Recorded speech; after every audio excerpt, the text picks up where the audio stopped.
ആഗോള അയ്യപ്പ സംഗമത്തിനെത്തിയ ഡെലിഗേറ്റുകൾക്ക് താമസിക്കാനുള്ള ഹോട്ടലുകൾക്ക് അഡ്വാൻസ് നൽകിയതും ദേവസ്വം ബോർഡ്. 4 ഹോട്ടലുകൾക്കായി 12,76,440 രൂപയാണ് നൽകിയത്. സ്പോൺസർമാർ തന്ന ഫണ്ടിൽ നിന്നാണ് തുക ചെലവാക്കിയതെന്ന് ദേവസ്വം ബോർഡിന്റെ വിശദീകരണം.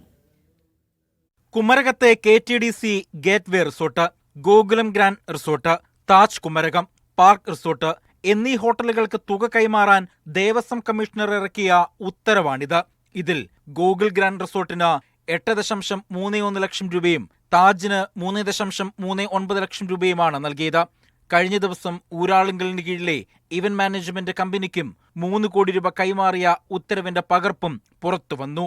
എല്ലാ ചെലവിനുമുള്ള തുക സ്പോൺസർഷിപ്പ് സ്വീകരിക്കുന്ന ബാങ്ക് അക്കൗണ്ടിൽ നിന്നാണ് അനുവദിച്ചതെന്ന് ദേവസ്വം ബോർഡ് വ്യക്തമാക്കി.